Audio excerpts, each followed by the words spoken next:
வரவே காணே வீட்டுக்கே வரவும் காணே பிதனாங்கொப்பி மகனே மகனே மகனே தெய்வமே தெய்வமே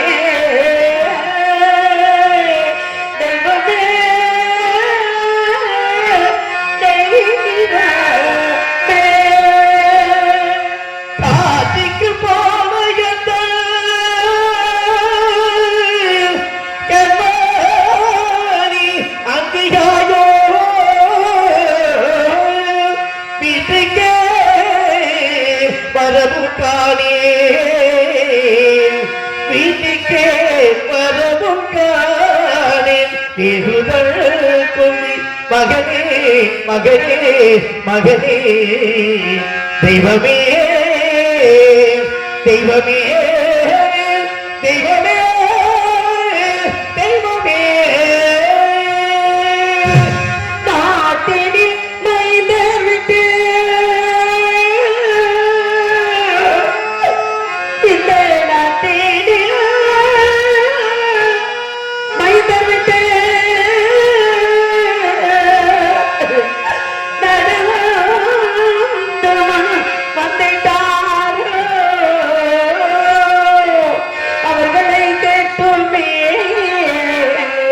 வரும் என்றால் கிட்டிடும் வளையும் தெய்வமே தெய்வமே தெய்வமே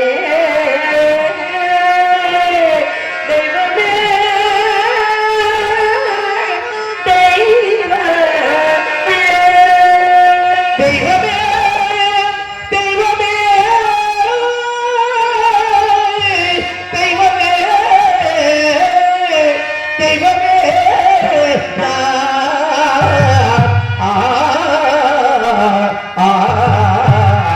மகனே மகனே மகனே மகனே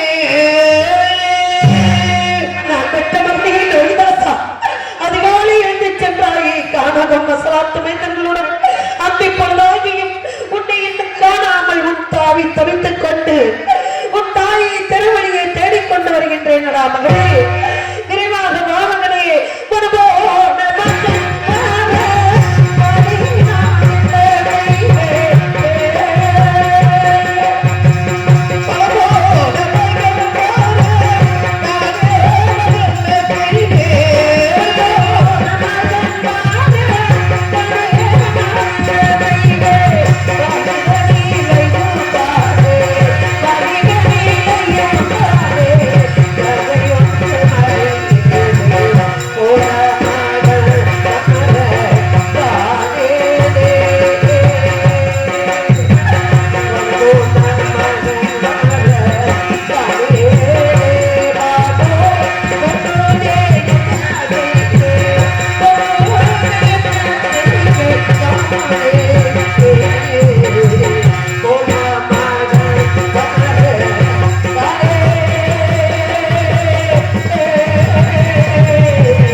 இறைவா, பரமேஸ்வரா, பார்வதி நாயகா, பக்தர்களை காக்கும் பரம்பொருளே, ஆதியை அந்தமில்லாத ஜோதியே, காசி விஸ்வநாதா, கருணைக்கடலே, உங்கருவையால் அயோத்தியாவுடைய நீதியோடும் நேர்மையிடும் ஆட்சி செய்து இல்லை என்று வந்தவர்கள் கல்வி அள்ளி கொடுத்து வந்த தவத்தில் சிறந்தவரும் மகாமுனிவரும் என்று சொல்லக்கூடிய விஸ்வாமித்திர மகரிஷி அடியெடுத்து வைத்தார் அயோத்தியாவில். நாட்டு மக்களுக்கு பொன்பொருளை வாரி வழங்கிக் கொண்டிருந்த எனது மன்னவரும் இந்த சந்திரமணியம் நாட்டற்ற மகன் லோகிதாசனை எழுந்தோடி அந்த முனிவரின் பாதம் படிந்து, வாருங்கள் சுவாமி, வந்த நோக்கம் யாது கோருங்கள் சுவாமி என்று கேட்டார். நாடிறக்க வைத்தார், நாட்டு மக்களை எங்களிடமிருந்து பிரித்தார். வேதிற்கு அறிவுபடுத்தி வேடிக்கை பார்க்கின்றாய் பராசக்தி. யாருக்கு என்னமா தீங்கிழைத்தோம், இவருக்கு என்னமா தீங்கிழைத்தோம், கூலி உரைத்தோமா, உரைமரத்தால் இட்டோமா, இல்லை என்று வந்தவரை பின்னே பாய் எல்லோரும் இன்பற்று வாழ வேண்டும் என்பதை தவிர எந்த எண்ணமும் இல்லாத எங்களை ஏனம்மா துன்பத்திலும் தைரியத்திலும் வாட்டி படைக்கின்றார். அதிகாலையில் சென்ற மகன் நான் பெற்ற மகன் லோகிதாசன் அசலாத்து மைந்தர்களோடு தெற்பை சேகரிக்க சென்ற மகனை காணாமல் வீதி வழி ஐயரகத்திலே வீட்டு வழிகளை அப்படியே போட்டுவிட்டு நான் பெற்ற மகனை என்னை தேடி வந்திருக்கின்றேன்.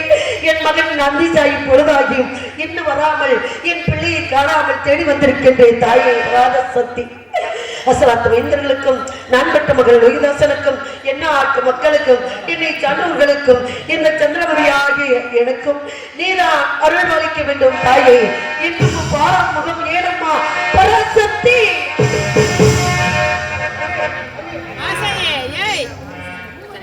இவ்வரங்கில் சந்திரமையா நடிக்கும் அக்கா இசைக்குயின் மதுரை மேவலா அவர்களுக்கு தஞ்சாவூர் கிராம சாரா பொன்னாடை போர்த்தப்படுகிறது.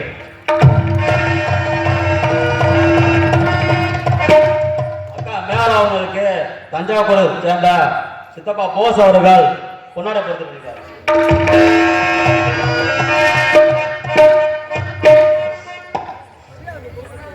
பொன்னாடை போத்தி மரியாதை செய்த கிராமத்தார்களுக்கும் இங்கே இருக்கக்கூடிய அனைவர்களுக்கும் பெண்களுக்கும் குழந்தைகளுக்கும் எங்களுடைய கலைக்குழுவின் சார்பாக மனமார்ந்த நன்றிகிற வணக்கம்.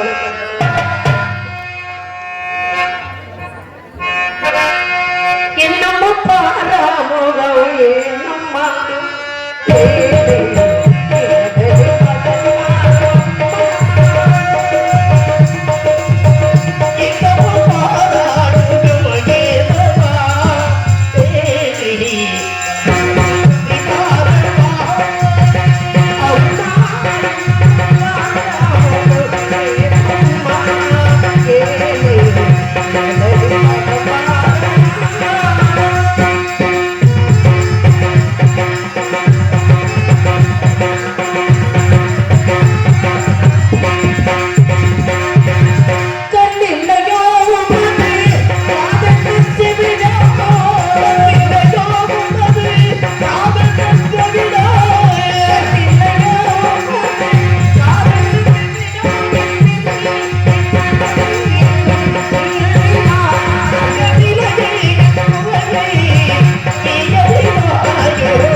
எப்போதும் போல என்னை அடிமை கொண்ட வேதில் இல்லத்திலே வீட்டு வேலை செய்து கொண்டிருந்தேன். அப்பொழுது என்னை அடிமை கொண்ட வேதிலாகப்பட்டவர் கடலாடு பெண்ணடிகள் வந்து நின்றார். அடிக்கத்தி, நீ விட்டு மலையில் செய்து கொண்டிருக்கின்றாயே, எங்கேடி உன் மகன் என்று கேட்டார். ஐயா, நான் பெற்ற மகன் இதோ இருக்கின்றார், என்ன விவரம் சொல்லுங்கள் ஐயா என்று பாதமணிந்தேன். அடிச்சந்தி, விடுந்தால் திதி என்ற சிதார்த்தம் எங்களிடத்திலே நடக்கப் போகின்றது. அதற்கு வேண்டிய காரை, பிரண்டை, முன்னை, முஸ்லை, மாவிளை, தெற்பை போன்ற சமுத்துக்கள் அவற்றையும் மேலவனாபுரம் சென்று பறித்து வர வேண்டும் என்று சொன்னார். ஐயா, இந்த வீட்டு வேலைகளை செய்து கொண்டு இந்த வேலைகளை எல்லாம் முடித்துக் கொண்டு வேலவனாந்திரம் சென்று தெற்பை யாரத்தை சேகரித்து வருகிறேன் ஐயா. அடிச்சந்தி, நீ காணகம் செய்து விட்டால் அகத்தில் உள்ள வேலைகளை எல்லாம் யாரடி செய்வது? உன் மகனை போய் வர சொல் என்று சொன்னார். நான் பெற்ற மகன் ஐயா, அறந்தவம் மறுத்த பெற்ற மகன் கொண்டே வந்து கண்ணை கண்டு என்று காடுமணம் போட்டு இடங்களுக்கெல்லாம் சென்றதில்லை. அந்த பிஞ்சு கால்களை வைத்துக் கொண்டு என் பிள்ளை எப்படி ஐயா சேகரித்து வருவார்? இந்த அகத்திலே வேலைகளை முடித்து விட்டு ஓடோடி சென்று தெப்பை யார்த்தை சேகரித்து வருகிறேன் ஐயா. அடிச்சந்தி, எதிர்த்து பேசிக் கொண்டிருக்கின்றார். நீ எதிர்த்து பேசுவதற்காக வெளிப்பத்து உன்னை வாங்கினோம். உன் மகன் காண செல்ல வேண்டும், அகத்தில் உள்ள வேலைகளை நீ பார்க்க வேண்டும். போய் சொல் என் கட்டளை என்று நான் பெற்ற மகனை கட்டி அணைத்துக் கொண்டு அம்மா தாத்தா அவங்களை ஏசிக்கொண்டு பேசிக் கொண்டிருக்கிறார்கள். எனக்கு பயமாக இருக்கிறது அம்மா. எதற்காக ஏசுகிறார்கள் பேசுகிறார்கள் என்று என்னை கட்டி அணைத்து கதறி அழுதான் என் பிள்ளை. நான் பெற்ற மகனுக்கு, அப்பா, உன் தந்தையார் விலை கூறி வரும் பொழுது நம்மளை விலைக்கு வாங்குவதற்கு உலகத்தில் யாரிடமும் பொண்ணும் இல்லை, பொருளும் இல்லை. ஐயனாகப்பட்டவர் விலைக்கு வாங்கி நம்மளை காத்துக் கொண்டிருக்கின்றார். உண்ண உணவு, உடுத்த உடை, இருக்க இருப்பிடம் கொடுத்து காத்துக் கொண்டிருக்கின்றார். அவர் விட்ட கட்டளை நாம் செய்வது கடமை அல்லவா மகனே என்று நான் பெற்ற மகனுக்கு ஆறுதல் சொன்னேன். மனிதர்கள் உதவி இல்லை என்றாலும் அந்த தெய்வ உதவி நமக்கு இருக்குது மகனே. என்றைக்காவது தெய்வம் நமக்கு நிற்கும் என்று நான் பெற்ற மகனுக்கு ஆறுதல் சொன்னேன். எப்படி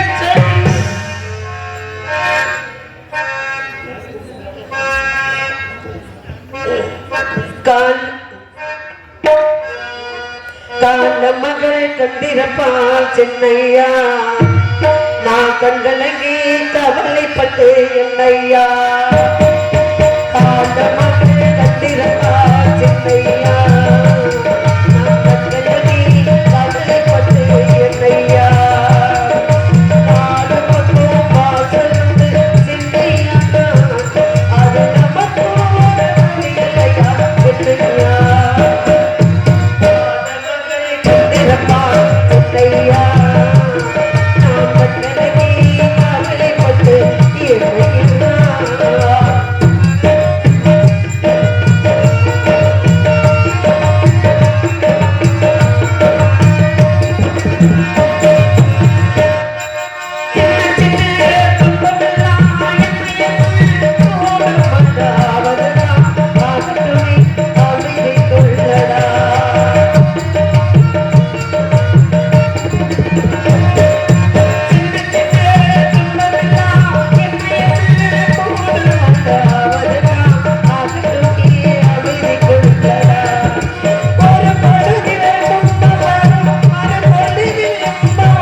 நான் பெற்ற மகனுக்கு ஆறுதல் சொல்லி மெலவனாந்திரம் செல் மகனே என்று கேட்டேன். அம்மா, நான் மெலவனாந்திரம் என்றால் என்னவென்று எனக்கு தெரியாதம்மா.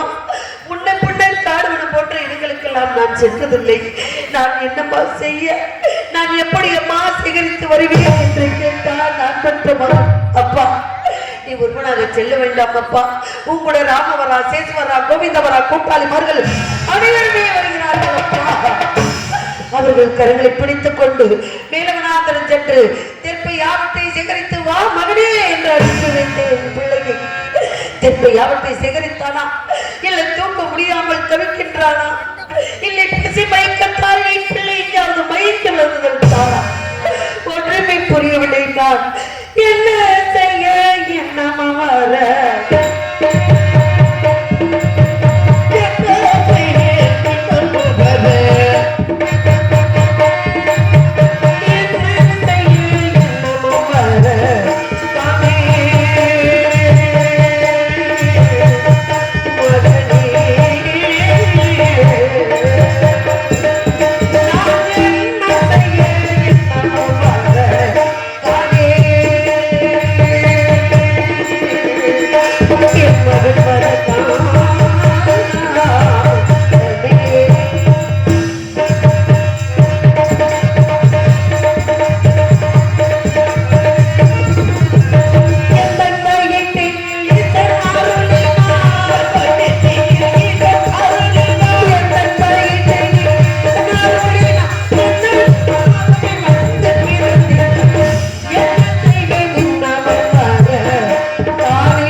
செல்ல போகிறேன் என்று நான் பெற்ற மகன் கேட்டான்.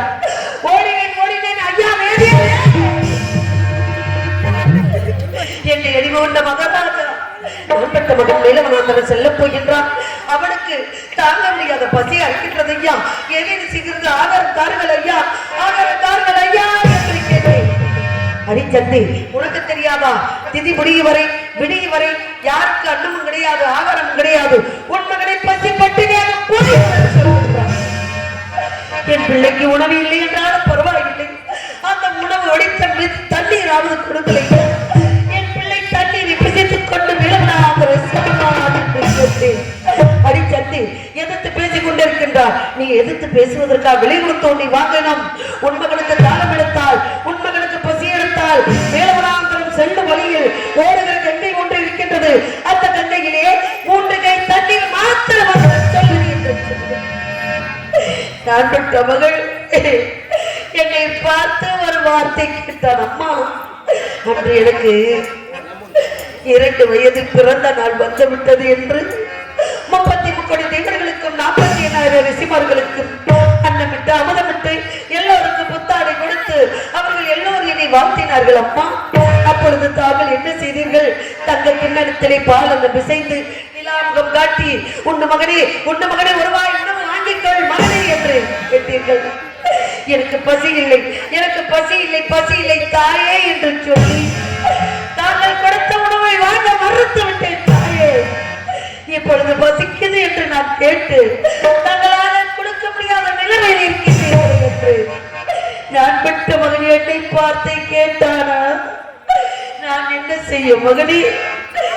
எப்படி எப்படியே இருந்த வாழ்க்கை எப்படி எப்படியோ சுகபோகமாக வாழ்ந்த வாழ்க்கை முனிவரின் சொல்லி அந்த முனிவரின் சூழ்ச்சியால் நாடு நகர்களை இழந்து இப்பொழுது வேறு இருக்க அடிமையாகி உணவு கூட தர முடியாத பாவியாக இருக்கின்றனடா மகனே என்று நான் பெற்ற மகனுக்கு ஆறுதலை மறுபடியும் சொல்லி இந்த கையிலாலே எவனுக்கு உணவு பிணைந்து பிணைந்து பால் தயிர் பால் அன்னம் கொடுத்து எப்படி எல்லாம் வளர்த்தே எப்படி எல்லாம் வளர்த்தே.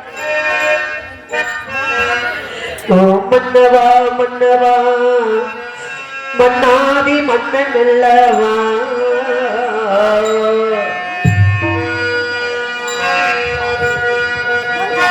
நீ புன்னகை சிந்திடும் சிங்கார கண்ணன் அல்லவா. ஓ மன்னவா மன்னவா மன்னாதி மன்னன் அல்லவா நீ புன்னகை சிந்திடும் சிங்கார கண்ணன் அல்லவா.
புன்னகை சிந்திடும் சிங்கார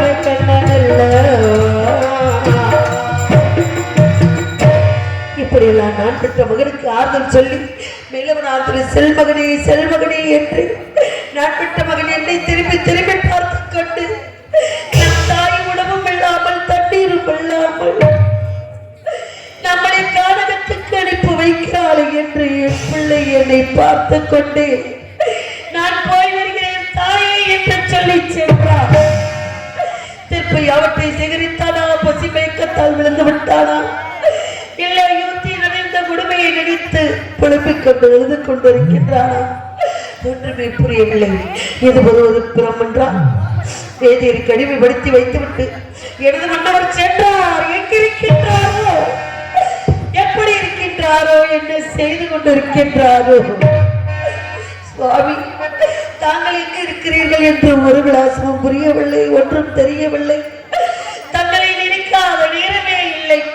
ஒரு கணம்பொழுது கூட உங்களை மறந்து நாங்கள் இல்லை. உங்களை நேசித்துக் கொண்டே வாடிக்கொண்டே புலம்பிக் கொண்டே இந்த பூமியிலே வாழ்கின்றோம். மன்னா மன்னா மன்னா.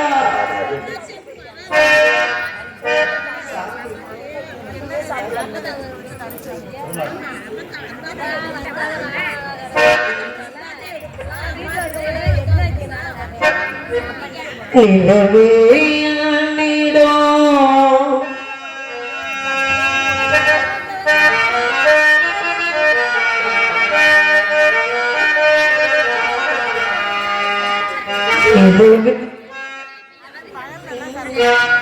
நிலவே நீடோ நிறங்காதே நீ நினைக்கும் நிலையில் நான் இல்லை.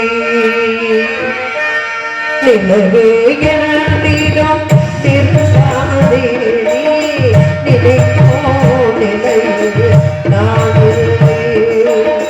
மலரே என்னிடம் மயங்காதே நீ மயக்கும் நிலையில் நான் இல்லை.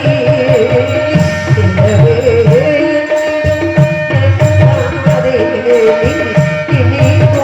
நிலை நான் இல்லை.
அயோத்தியாபுரியை நாட்டை விட்டு வரும் பொழுது நாட்டு மக்கள் எல்லாம் என்ன சொல்லி கண்ணீர் விட்டார்கள் சுவாமி. ஐயா, வாக்காளப்பட்ட கடனுக்காக நீங்க தான் 4 நகரங்களை இழந்துவிட்டு செல்கிறீர்கள். எங்கள் இளவரசன் என்று சொல்லக்கூடிய லோகிதாசன் என்ன பாவம் செய்தார்? அந்த லோகிதாசனை எங்களோட விட்டு செல்லுங்கள் அம்மா. அந்த லோகிதாசனை பத்திரமாக பார்த்துக் கொள்கிறோம் என்று நாட்டு மக்கள் எல்லாம் உங்களை மறித்துக் கொண்டார்கள் சுவாமி. அப்பொழுது நாட்டு மக்களுக்கு என்ன சொன்னீர்கள்? உலகம் என்பது நாடக மேடை, இதில் நம்ம எல்லோரும் நடிகர்கள் என்று சொல்வார்கள். உலகத்தில் எல்லோருமே சிறுகாலம் தான் வாழ முடியும்.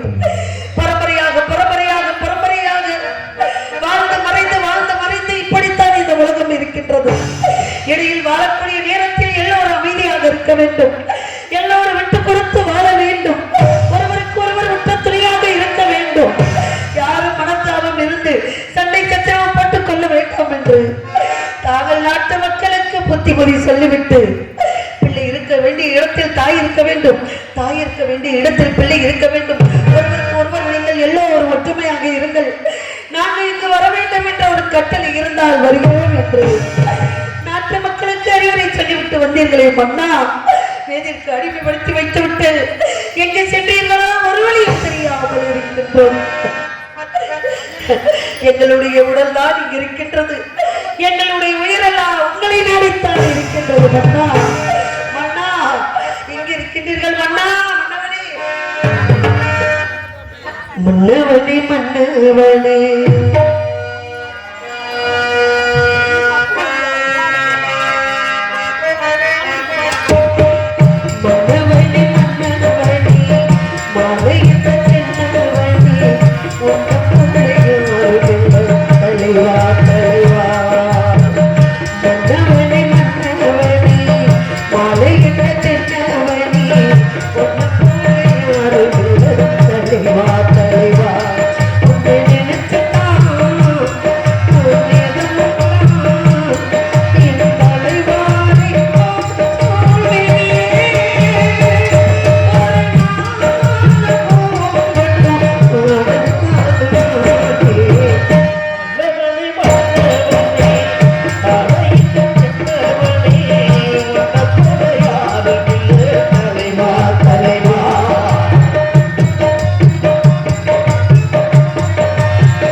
வாழ்வதற்கு மண்ணில் ஒரு வார்த்தை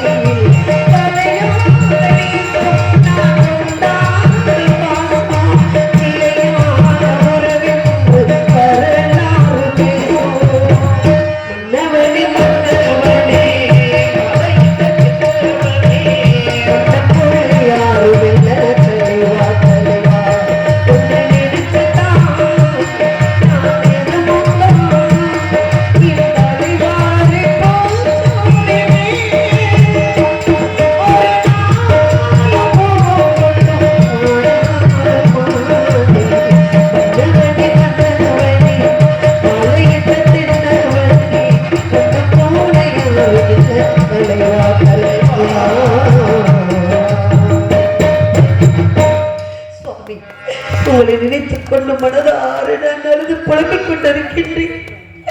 நம்ம சந்தோஷமாக வாழ்ந்த வாழ்க்கையை வாழ்ந்த காலங்கள் இனி ஒரு முறை திரும்பி வருமா மன்னவா?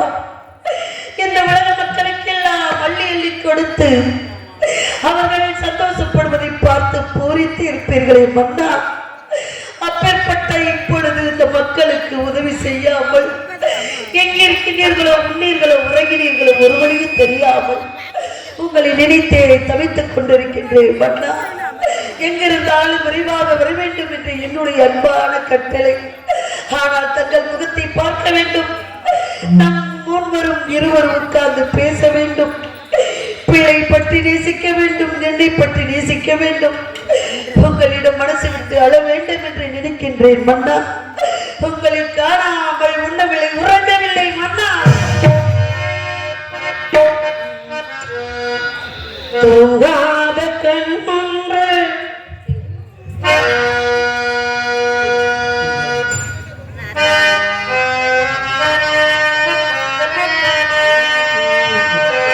தூங்காத கண்ணொன்று உண்டு,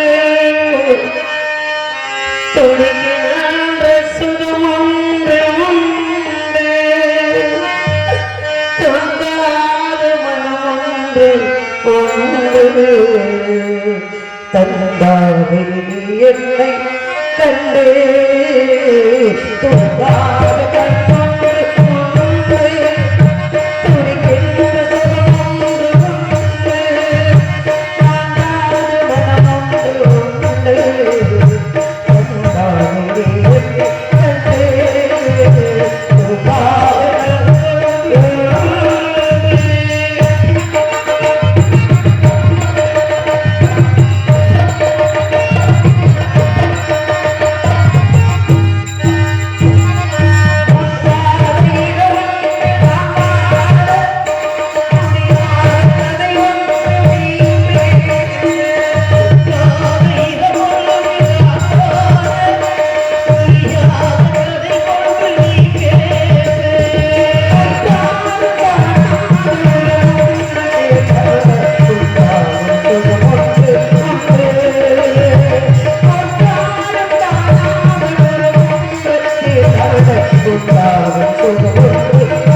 புரியவில்லை.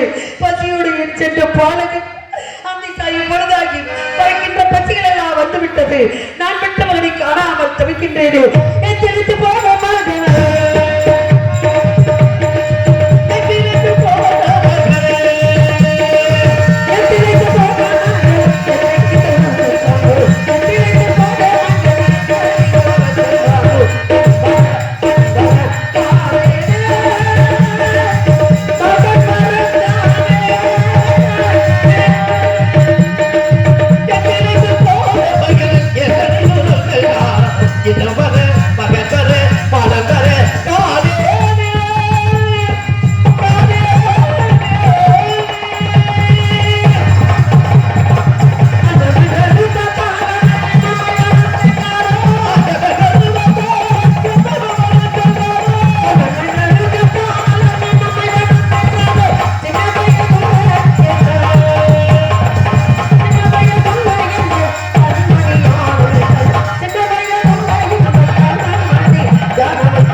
அவர்கள் கரைகளை பிடித்துக் கொண்ட நான் விட்ட மகன் வருவான் லோகிதாசன். என் பிள்ளையை கட்டி அடைத்து முத்தம் கொடுக்க போகின்றேன். அப்பா